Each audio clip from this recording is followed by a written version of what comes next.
Paz de Cristo, galera. Paz, família.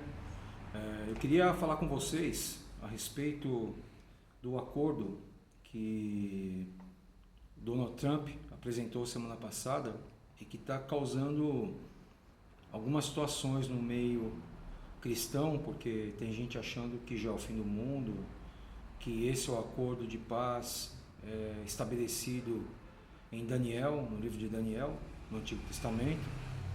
E eu assisti a apresentação do Trump, juntamente com o primeiro-ministro de Israel, Benjamin Netanyahu, e eu queria esclarecer uns pontos para a gente poder chegar numa conclusão mais assim racional, uma conclusão um pouco mais daquilo que é a visão, talvez, aí de Deus para nós, para que nós possamos entender os sinais desse tempo. Bom, quando Trump anunciou, ele colocou primeiro duas situações para as duas nações, que na região ele reconhecerá os dois estados, tanto a Palestina como o Estado de Israel. Tá? Eles estão numa briga já a gente sabe disso, são de décadas, por que não dizer séculos, né? E nesse acordo, na região, tá, seriam reconhecidos os dois estados, tanto a Palestina como Israel.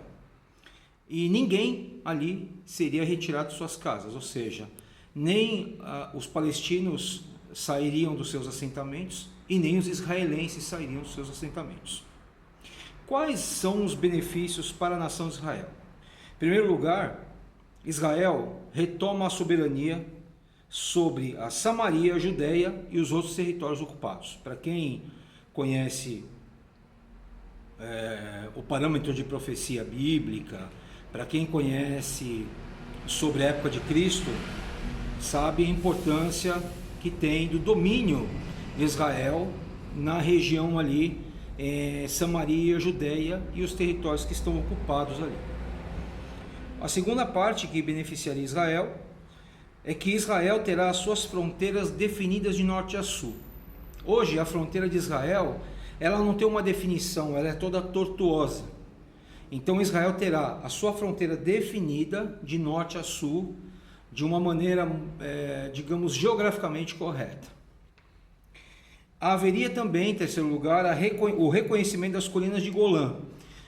As colinas de Golã é uma briga com os sírios que já vem desde o fim da Segunda Guerra Mundial, desde que Israel se declarou como nação. Tanto que os sírios tentaram desviar o Rio Jordão para que Israel ficasse sem água. Então, as colinas de Golã é um lugar estratégico, é um lugar alto, é um lugar de uma visão de toda a nação de Israel, e ali seria reconhecido como território israelense as colinas de Golã, né? Hoje é considerado território israelense porque na guerra com os sírios, com as nações que se levantaram contra Israel, Israel retomou aquela região, mas agora haveria o reconhecimento oficial. E quarto, Jerusalém continuará sendo capital indivisível de Israel. Ok? Agora, os benefícios para a Palestina. A Palestina, com esse acordo, receberia o dobro dos territórios que tem hoje. O segundo benefício, a Palestina receberia um auxílio dos Estados Unidos e de outros países em torno de 50 bilhões de dólares. Isso, para uma nação que está começando, na verdade ela já tem um povo, já tem uma liderança, seria um valor extremo, um valor aí expressivo que ajudaria bastante. E a Palestina continuaria com o controle sobre o Monte do Templo, que é onde está a mesquita Al-Aqsa. E aí entra o que eu quero dizer para você, porque veja bem, os judeus tentam reconstruir o terceiro templo, e é exatamente no Monte do Templo. Este acordo, por mais incrível que pareça, o Benjamin Netanyahu concordou, tanto que foi anunciado junto com ele. Só que tem um detalhe, não havia um líder palestino junto. Não foi chamado um líder palestino para que esse acordo fosse apresentado. Então nós precisamos pensar em duas possibilidades que vão acabar em uma. A primeira delas é os palestinos não aceitarem o acordo. Até agora eles não aceitaram esse acordo. Então a primeira possibilidade é os palestinos não aceitarem um acordo e as nações árabes, entre esse ano e ano que vem, declararem uma intifada contra Israel, exatamente por não concordarem em perder as colinas de Golã e Jerusalém ser a capital indivisível de Israel, mesmo os palestinos tendo o controle sobre o Monte do Templo. Esse é um ponto. O segundo ponto é que se eles aceitarem esse acordo de paz, isso pode ser um prenúncio, aí sim, do acordo de paz profetizado por Daniel, que é o acordo de 7 anos.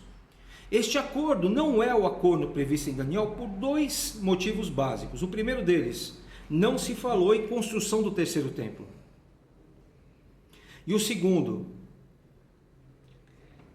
eles não tocaram na hipótese, no assunto de uma paz de 7 anos. Né? Então, a construção do terceiro templo e a paz de 7 anos, aí sim seria o acordo que iria casar com as profecias de Daniel. Então, fica aqui uma palavra para você. Que você, em primeiro lugar, fique em paz, porque tudo que está acontecendo com a permissão do Senhor, com a permissão de Deus, né? O segundo ponto é que, de algum modo, essa terceira guerra vai acontecer. Se mesmo na primeira possibilidade dos palestinos não aceitarem um acordo, eles podem começar uma intifada, podem atacar Israel, os Estados Unidos podem retaliar, a Rússia pode acabar entrando na confusão e começar uma terceira guerra. Na hipótese de eles aceitarem um acordo, isso pode ser um prenúncio, só a primeira parte de um acordo de 7 anos que pode ser feito mais para frente, talvez aí o ano que vem ou em 2022. Ok? Então este não é o acordo previsto a princípio no livro de Daniel. Cabe a nós como igreja orarmos, tanto por essa situação, pela nossa nação também, como também orarmos pela paz de Israel, porque a hora do Cordeiro está chegando e nós temos que estar preparados para a guerra, para depois irmos para casa. Que Deus abençoe você em nome de Jesus.